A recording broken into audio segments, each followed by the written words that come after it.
Assalamualaikum warahmatullahi wabarakatuh. Bismillahirrahmanirrahim. Alhamdulillahirabbil alamin. Wassalatu wassalamu ala Rasulillah an-nabil amin wa ala alihi wa ashabihi wa man walah. Tajuk kita pada hari ini, sebab-sebab yang membangkitkan amarah. Dalam naskah asal bahasa Arab, tajuk diberikan bayanul asbab al-muhayyijah lil ghadab. Sebab-sebab yang boleh mendorong kepada kemarahan.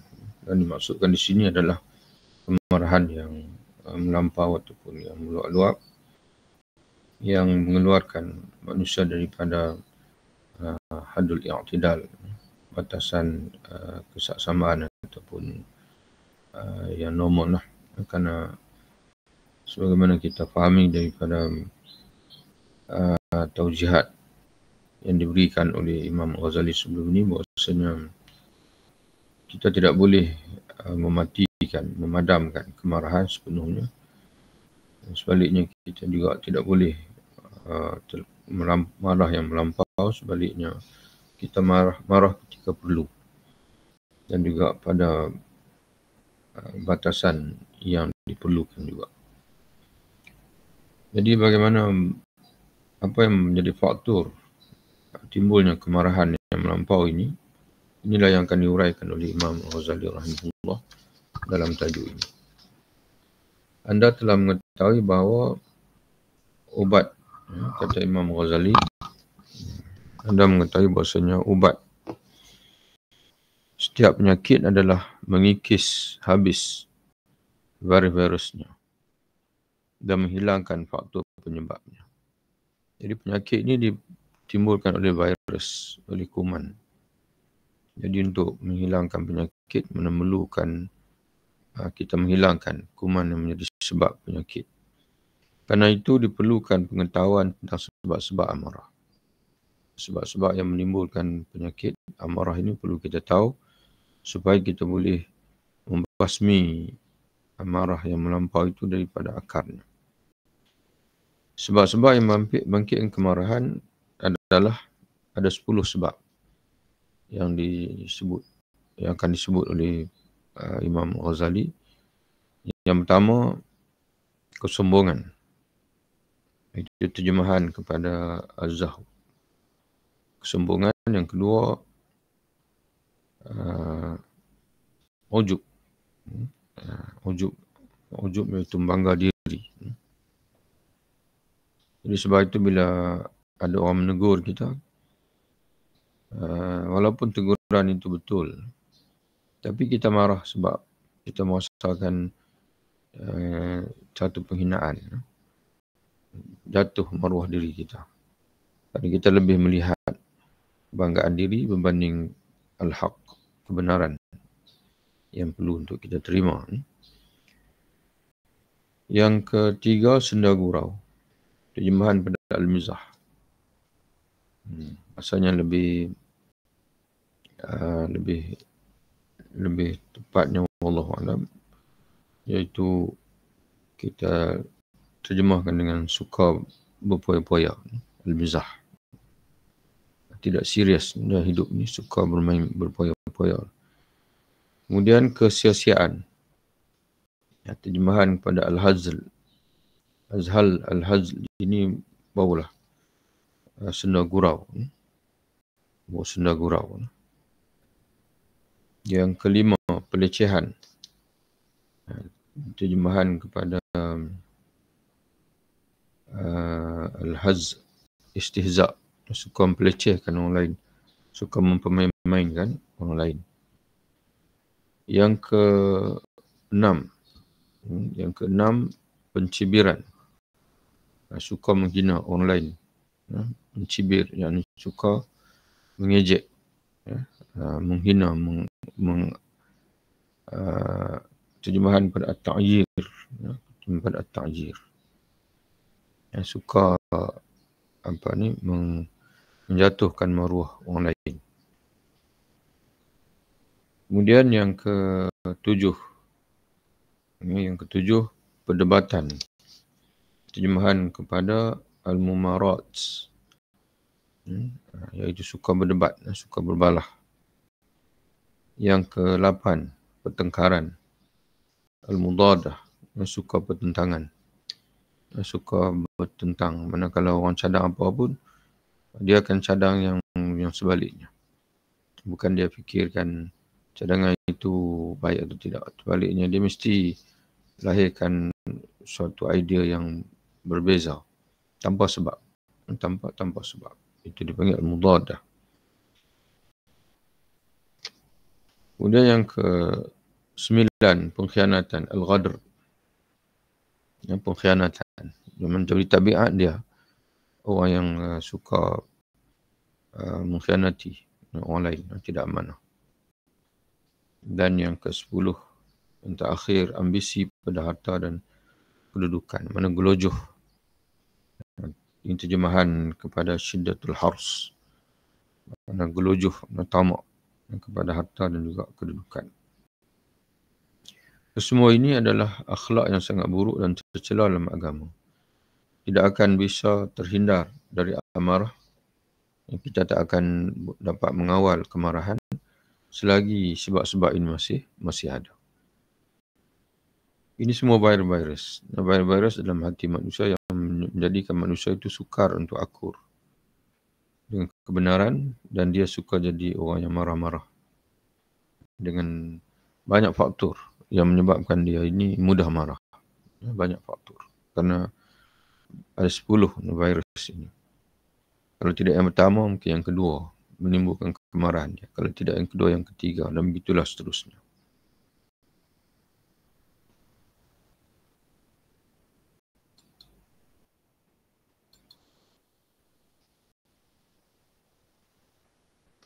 Kesombongan harus dihilangkan dengan tawaduk. Kesombongan, macam mana hilangkan virus yang pertama, itu kesombongan, mesti dihilangkan dengan tawaduk. Jadi kita mampu bersabar, tidak lekas marah. Walaupun kita ditegur yang menimbulkan suatu tamparan yang hebat pada kedudukan diri kita dan sebagainya. Sebagai seorang pemimpin, sebagai contohnya, kalau dia sombong, memang dia cepat marah lah. Pemimpin yang cepat marah, cepat menghukum rakyat dan sebagainya.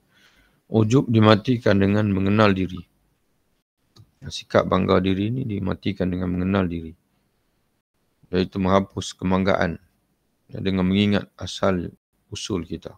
Asal yang pertama, asal usul kita daripada mani. Kerana semua manusia berasal dari satu bapa. Dan kemudian mana Adam AS, kemudian turunnya keturunan daripada Adam itu dengan air yang hina, itu air mani. Mereka berbeza hanya kerana nilai-nilai keutamaan. Jadi kita kena ingat bahawasanya kemuliaan itu bukan kerana pangkat kita, kerana kekayaan dan sebagainya. Tapi sejauh mana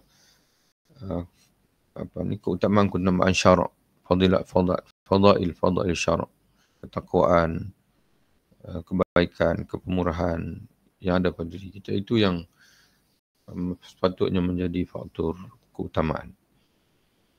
Kebanggaan, kesombongan dan ujub merupakan keburukan yang paling besar dan pangkat keburukan. Bila anda tidak terbebas darinya, maka anda tidak memiliki keutamaan atas orang lain. Jadi untuk apa kita marah kalau kita sendiri pun penuh dengan bersarang dalam jiwa kita akhlak yang buruk. Ya, tak perlu marah, akur, muhasabah, menilai diri, beristighfar kepada Allah Subhanahu wa taala. Sedangkan senda gurau, al-mizah, jadi kita dah sebutlah tadi, sebab ini kita terjemah dengan suka berpoya-poya, suka bersenang-senang. Dihilangkan dengan kesibukan menunaikan berbagai tugas agama yang akan menghabiskan umur yang ada. Jadi sebab itu untuk mengelakkan kita hidup ini dengan semata-mata berpoya-poya, maka kita perlu sibuk dengan ibadat.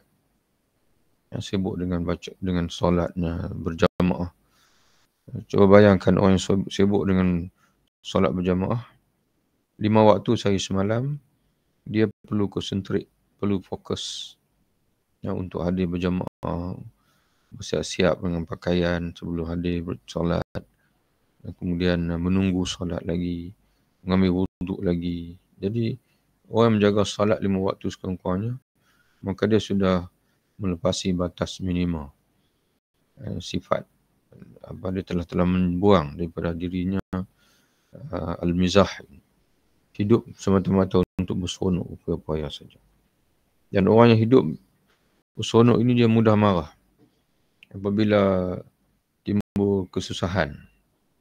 Allah Ta'ala uji dengan kesusahan, dia mudah marah sebab dia memang hidup untuk seronok. Tapi orang yang hidup untuk akhirat, kalau diuji walaupun bukan sikit-sikit lah, macam contoh macam kita tengok di Gaza pada hari ini, mereka sudah terbiasa dengan kehidupan jihad agama, jadi walaupun diuji begitu hebat, tidak ada yang menyalahkan Tuhan, tidak ada yang meletakkan bahasanya mereka ni kerana pegangan mereka, istiqamah mereka dengan agama, tak nak bekerjasama dengan Yahudi itu, mereka tidak pernah salahkan, mereka tidak pernah anggap itu kesilapan bagi mereka, kerana mereka hidup bukan untuk al-mizah.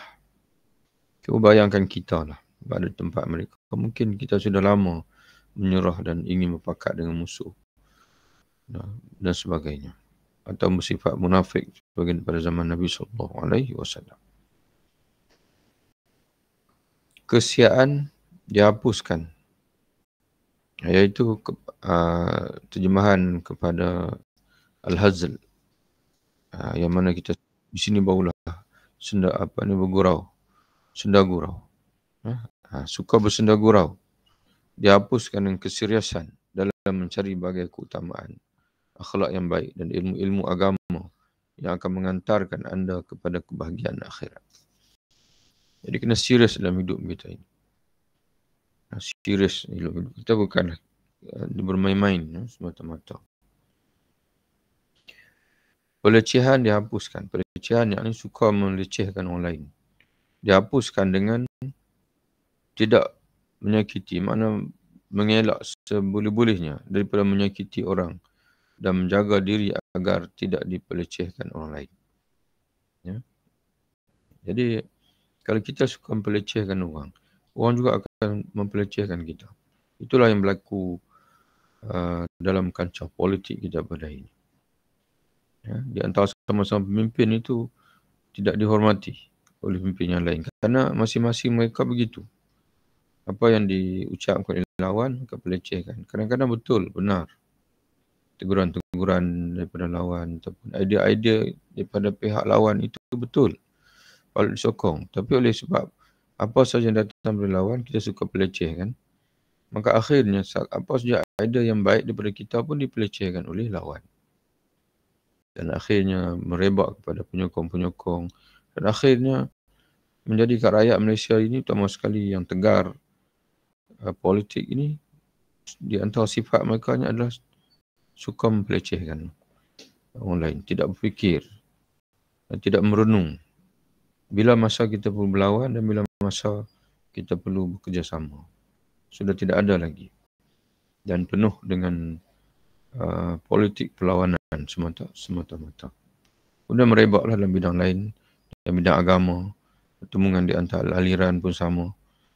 Kita tidak menghujah, tapi tidak kita cenderung untuk melakarkan kartun-kartun yang menghina orang lain, yang melakarkan orang lain dengan wajah-wajah penghinaan. Itu semua, itulah sebenarnya kemarahan itu.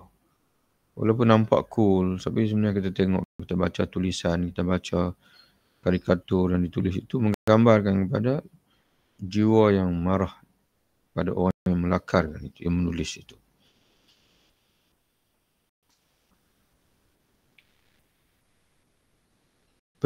Pencibiran, mana suka mengaibkan orang lain, dihilangkan. Terjemahan at-ta'yir, dihilangkan dengan menghindari perkataan yang buruk. Bila-bila masa pun kita berazam bahawa kita tak akan cakap yang buruk. Dan menjaga diri daripada jawapan yang pahit. Biasa kita berfikir bagaimana untuk memberi jawapan atau kepada musuh kita dengan jawapan yang mendekatkan mereka dengan agama.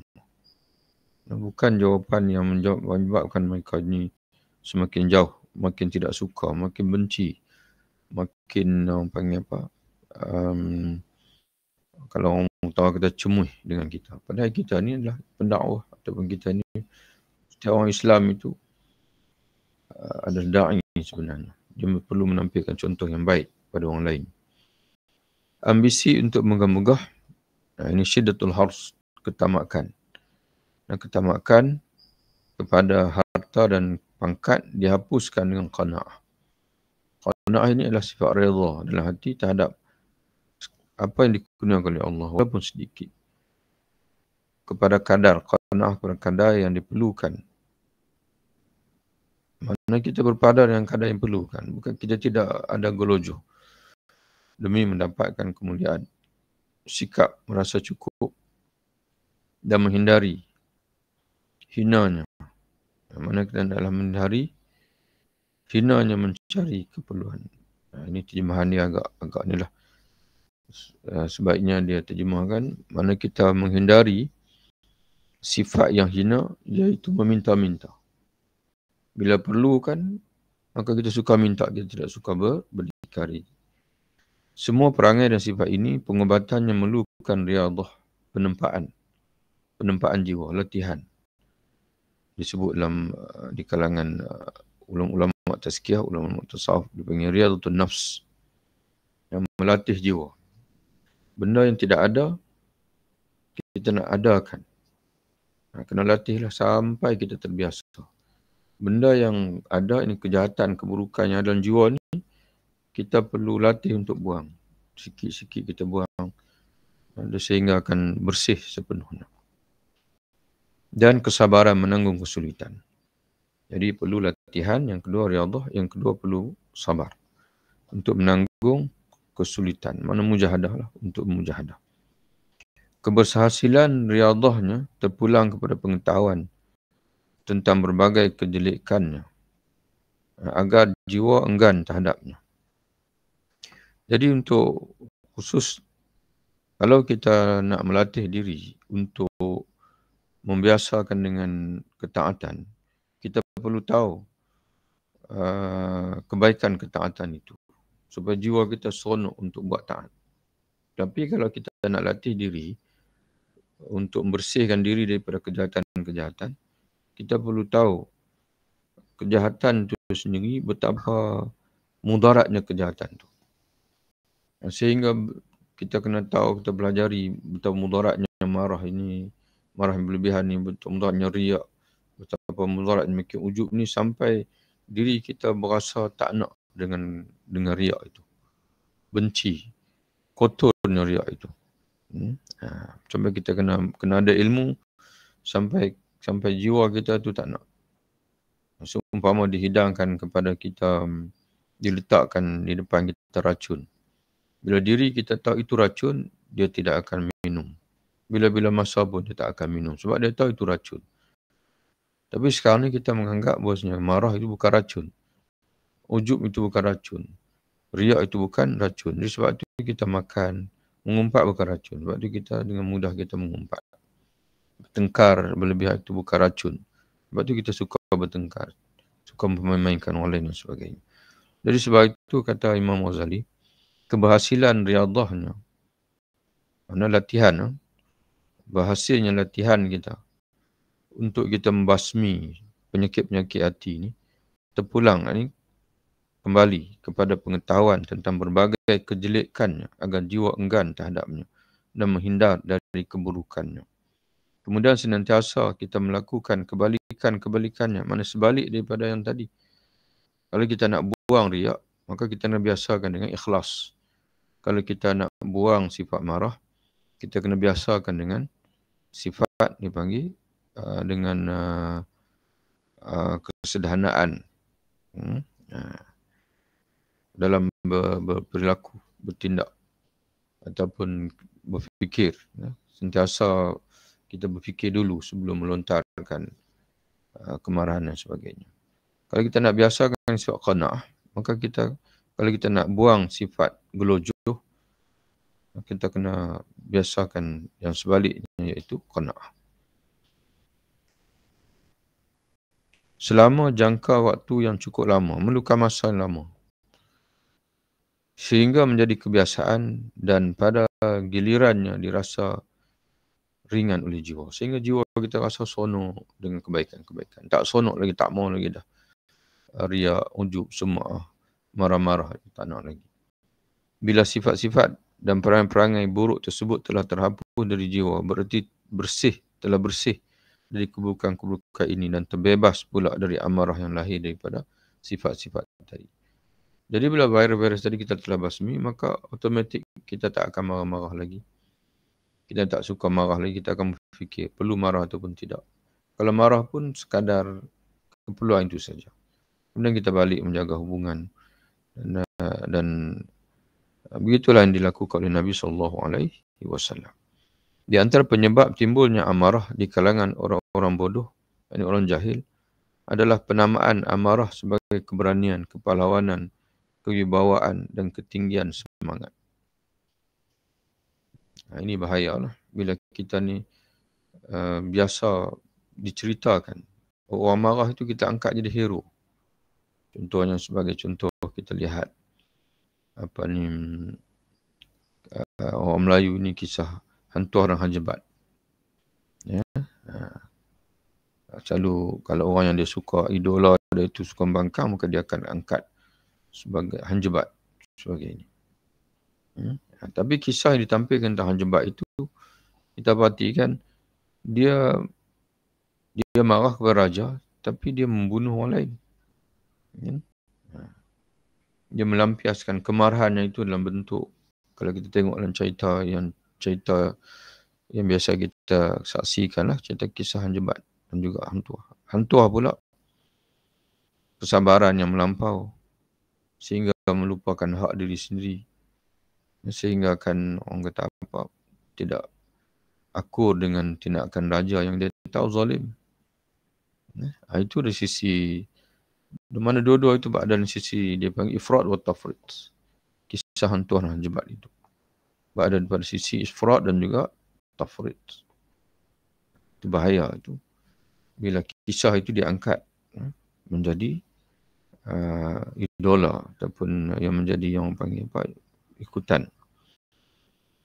Sebab itu disebut di antara penyebab timbulnya amarah di kalangan orang jahil. Mana orang jahil dia tak tahu apa yang sebenarnya. Apabila penamaan amarah itu dinamakan sebagai keberanian, kepahlawanan, kewibawaan dan ketinggian semangat. Atau penyebutannya dengan sebutan yang terpuji kerana kebodohan, kerana kejahilan, sehingga jiwa cenderung kepadanya dan menganggap ia baik. Tokoh. Kerana itu tokoh, jadi orang lain pun semua ingin menjadi seperti tokoh. Terumpama bila kemarahan besar yang dilakukan para tokoh dikisahkan dalam konteks pujian sebagai keberanian, kerana jiwa manusia cenderung mengikuti para tokoh, sehingga hal ini bisa membangkitkan amarah dalam hati. Karena kisahnya begitu. Penamaan hal ini sebagai kewibawaan dan keberanian adalah suatu kebodohan dan kejahilan, bahkan penyakit hati dan kurang akal. Maknanya tidak bijak dan disebabkan oleh lemahnya jiwa dan akal. Kalau jiwa itu kuat dan juga akal itu rajih dipanggil, maka dia akan menapis. Ini tak betul. Ini bukan kisah idola kita. Ini bukan tokoh kita. Ini adalah orang yang perlu untuk kita jauhi. Jadi sebab itu kita orang Islam ini, tokoh kita yang sebenar adalah Nabi Muhammad SAW, para sahabat. Hatta dalam sejarah Islam sendiri pun bukan semua tokoh boleh diangkat. Ada tokoh-tokoh yang hanya positif dalam satu sisi. Tapi dalam sisi lain kehidupan dia yang lain itu banyak kerosakan ditampilkan. Hidup tidak serius, berpoya-poya dan banyak dipanggil melakukan pelanggaran pada syariat, walaupun satu aspek dia membela Islam dan sebagainya. Dia bukan tokoh. Dia hanya kita boleh baca sebagai sejarah saja. Untuk kita angkat sebagai idola itu belum. Tidak boleh. Itu akan merosakkan anak-anak kita. Akan merosakkan dinasti kita yang akan datang. Bukti bahawa hal ini merupakan lemahnya jiwa bahawa orang yang sakit lebih cepat marah berbanding orang sihat. Wanita lebih cepat marah berbanding dengan lelaki. Ini mungkin aghlabiah, wallahualam. Kerana kita lihat pada zaman hari ini lelaki lebih merosot daripada wanita. Sebab itu majlis-majlis ilmu kaum wanita ramai, orang lelaki tidak ramai. Dan orang lelaki banyak di penjara, pusat-pusat serenti dan sebagainya. Universiti pun banyak kaum wanita. Dan menganggur pun banyak orang lelaki berbanding kaum wanita. Dan mungkin di antara alasan diberikan kerana kaum wanita lebih ramai daripada kaum lelaki. Tapi kita merasakan bahawasanya alasan itu tidaklah tepat secara keseluruhan. Bukti bahawa ini merupakan orang dewasa lebih cepat marah berbanding orang tua. Orang yang berakhlak buruk lebih cepat marah berbanding dengan orang yang berakhlak mulia. Orang yang berperangai buruk marah kerana syahwatnya. Bila tidak kebahagiaan sesuap makanan. Jadi kerana bila dia minta, mana orang yang jahil, orang yang tidak memiliki akhlak yang baik, dia akan marah dengan dua faktor. Kerana syahwat, yang kedua kerana satu lagi dia sebut nanti adalah kerana bakhil. Bila orang berperangai buruk ini, bila dia tidak dapat sesuatu yang dia minta, maknanya syahwat itu, keinginan dirinya itu akan menyebabkan dia marah. Dan kerana kekikirannya, ada setengah orang dia marah kerana kekikiran. Bila tidak mendapat pembahagian, ini ada kalimah terjemahan terjatuh, iaitu dia tidak mendapat bahagian daripada bijian. Walaupun sebiji kurang diberikan kepada dia, maka dia akan marah. Bahkan ia marah pada isteri, anak dan teman. Sebagai contohnya, dia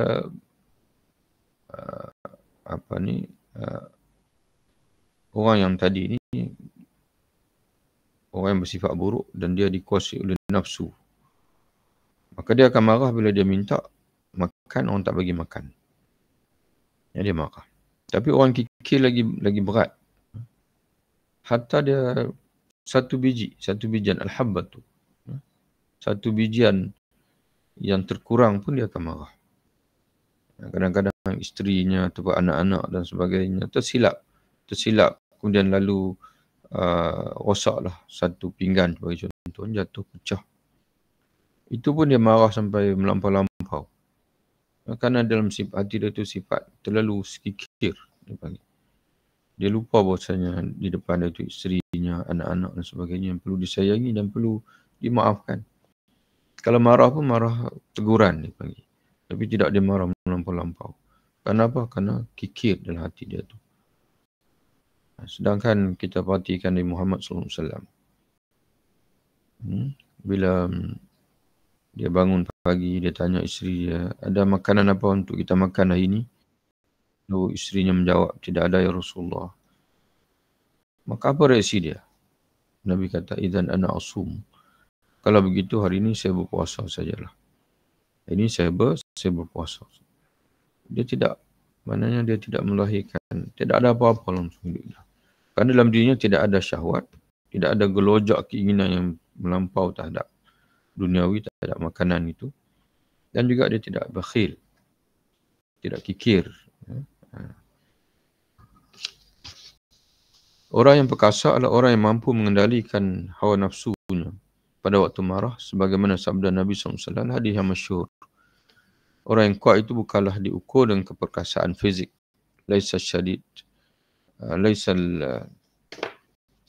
Dalam bahasa hadisnya menyebutkan adalah hadis yang masyhur. Laisa syadid bisur'ah. Bukanlah orang yang kuat itu dengan bergusti, bergulat. Di sini terjemahkan, orang yang kuat itu bukan diukur dengan keperkasaan fizik, tetapi orang yang kuat adalah orang yang mampu mengendalikan hawa nafsunya pada saat marah. Hadis Bukhari dan juga Muslim. Orang yang bodoh tersebut harus diobati dengan dibacakan kisah-kisah orang yang penyantun, penyabar, pemaaf dan suka menelan kemarahan. Mana mampu untuk menelan kemarahan. Kerana kisah-kisah tersebut bisa dinukil dari para nabi, para wali, kaum bijak bistari dan para pemimpin yang saleh. Bukan sebarangan kisah ini. Sebab itu untuk generasi kita ni bukan sebarangan boleh kita angkat kisah itu. Semata-mata kita warisi daripada orang dulu. Kisah sebagai contoh Pak Pandir. Itu kisah yang, kemudian kisah tokoh-tokoh dalam masyarakat Melayu ni perlu ditapis. Kita nak kisah-kisah itu membayangi pemikiran anak-anak kita sehingga mereka meniru membuta tuli begitu. Dan kalau kita mengangkat kisah Nabi-Nabi, terutama sekali Nabi kita Muhammad SAW, para sahabat, itu jelas bahawasanya kisah-kisah mereka ini menggambarkan begitulah seorang yang pemaaf, seorang yang penyantun dan penyabar, seorang yang teguh dengan pendirian, seorang yang tahu bila masa mereka perlu bertegas dan bila masa mereka perlu berterangsur. Alhamdulillah, tuan-tuan sekalian, selesai kita subtopik bagi sifat marah ini, dan selepas ini kita akan masuk subtopik yang berikutnya, itu ubat kemarahan. Setelah kemarahan itu bergelojak, bagaimana nak meredakan kemarahan tak kala kemarahan itu sedang bergelojak. Wallahu a'lam bishawab. Assalamualaikum warahmatullahi wabarakatuh. Bertemu lagi.